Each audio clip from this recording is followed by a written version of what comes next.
Hey there, Snap Happy Heather again. Petey and I are out on a section of North Country Trail. He's gonna go for a swim and I am going to set up this new tent.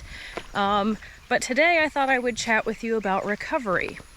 In my recent past, I have kind of fallen into endurance athletics, and especially after doing the run hike on the entire North Country Trail that runs through Pictured Rocks, I got a lot of questions about how I felt afterwards and how I recovered. I had packed some standard process meal replacement bars on that hike because they are very nutritious and I hated them. They don't taste gross, but in that kind of situation, they were not my thing. So I think I ate like a third of one of those. And I learned that the foods that I like on the trail are not necessarily what I like day to day. So I ate plenty while I was out, but I was very hungry at the end of that hike. Luckily, my husband had stopped and picked me up some pasties, and so I shoveled those in because I was so excited about it. And then I felt like garbage. I felt like throwing up for a long time after eating that. So definitely after these kind of endurance things, ease into your food. I have done a lot better about that, but eat for sure. So even if that's like a protein smoothie so that you're sipping it in, you need to eat. Another thing that surprised me was I had some chafing that I was completely unaware of. I had changed my shorts while I was out because I knew the waistband could potentially cause me some issues. And it did, and I had no idea until I took a shower that night and my entire low back was kind of rubbed raw. And I also had some raw patches where my sports bra hit. So I know that's not exactly recovery, but in a pre-covery situation, you could definitely slather on some anti-chafe. My friend Janelle turned me on to a brand called Squirrel's Nut Butter, which is kind of funny, but I love it. And it smells good. I had packed Epsom salts because I really am a believer in taking a concentrated Epsom salt bath and just soaking to let your muscles kind of absorb that magnesium. The hotel room we stayed in had a shower and not a bath, so that was unfortunate.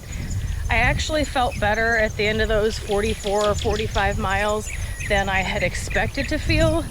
But then I slept like garbage that night. Everything felt like it hurt, and it took me until about 6 o'clock in the morning to get smart enough to realize that I could just take ibuprofen.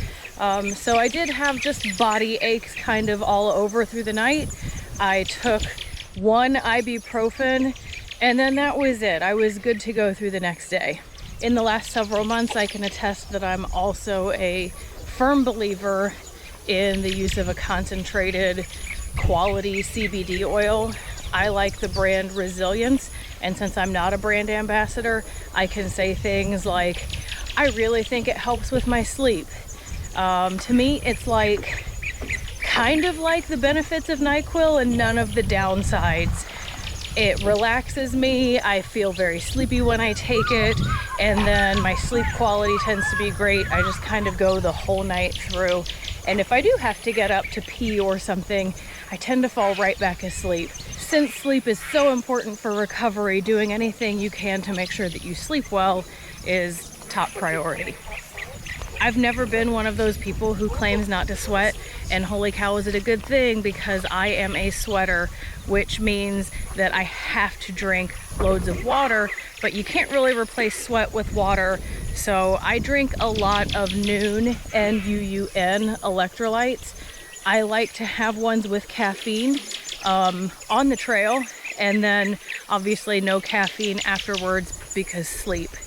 I like to take it easy for the day after a big adventure, and for me that often includes something like going for a mellow bike ride or a swim. It uses my muscles without putting a lot of weight on my joints, so it helps move the lactic acid through, and I find that to be really helpful as well. I also am no stranger to a foam roller. I have a cheapie I bought several years ago for about 20 bucks off of Amazon, I know. And then there's another one I love called the IntelliRoll. I think that's INTILLIROLL. And it's got grooves for your legs, and it's got a groove down the middle for like your spine. So that's for getting in there for some deep tissue work. And I also use like lacrosse balls. So yeah, for recovery, take care of your muscles with something like an Epsom salt bath, or if you can't do that, a magnesium supplement like magnesium glycinate works well. Eat good food. Eat what you crave, but probably not too much, and focus on your sleep, and then ease into things the day or two after so that you work the lactic acid out of your system, and normally it's not too bad. I'm sure I forgot something important that I do, so if you have any questions or you want to share your experience, drop me some comments below and we'll chat. Thanks for joining me. I'll see you next time. So I said I was going to set up the tent. This is going to be the location, and Pete is going to hang out over here. Happy to report this went up super easy, and Pete's over here having a blast. So A+ workout here today.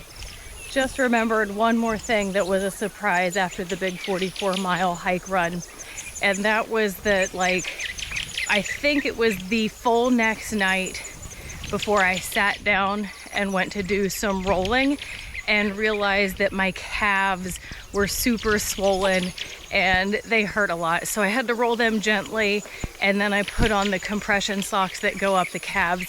I don't use those very often. I know that a lot of ultra runners wear them and I don't tend to, but they really did help take down that swelling and provide some relief. And that goes hand in hand with something I do use often, and that's compression sleeves for my knees.